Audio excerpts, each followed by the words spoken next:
Good evening, everyone. I'm Lissy Bastian. It's Friday, November 6th. Thanks for staying with us. Health officials confirming 34 new cases of COVID-19 for November 5th. 14 cases here in the capital, 13 on Grand Bahama, 5 on Eleuthera, 1 on the Berry Islands, and 1 with location pending. The total in country now stands at 6,916. Of those newly confirmed cases, 13 are male and 21 female. The amount of active cases in country continues to dwindle as health officials report 1,835 as of yesterday.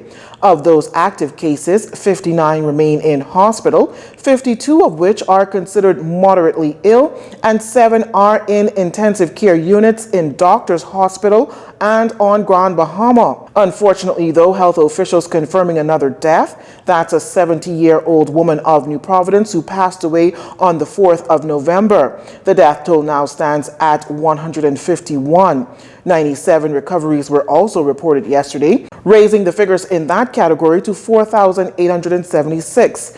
331 tests were completed yesterday, 279 of which came back negative. To date, there have been at least 37,423 tests completed. Over 30,000 persons are engaged in the government assistance program, where those unemployed as a direct result of the COVID-19 pandemic are receiving unemployment benefits paid through the National Insurance Board. But in recent times, there's been much criticism about the monies individuals are receiving, particularly the fact that the benefit sum has decreased to $100. Well, Minister with responsibility for NIB, Brent O'Rourke, says the government is focused on the objective of providing assistance. I look at the global picture. Some individuals may have some issues with $100, but people got to also bear in mind that what we have spent in this program is over $80 million, and this is $80 million that we did not budget in the process. So yes, because of our lifestyle, we may have some issues, but we're all in a period where we must adjust. And I think it's the government's objective that we provide assistance to individuals who are out of a job, who do not have an opportunity, and we're saying, listen, we tried our best. We're doing the best we can. Now, the government started off the unemployment assistance offering Bahamians $200 per week, which the minister says is comparable to minimum wage. That sum was then reduced to $150 before being reduced to $100. As for how long the program can be maintained, the minister says this. That's an interesting question.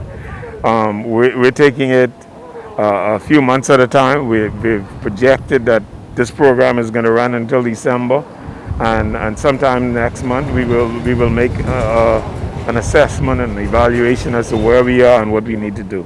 But right now it's going through to December. Minister Rose says the government is doing its best to ensure that there is some bread on the table for individuals as the economy begins to slowly reopen.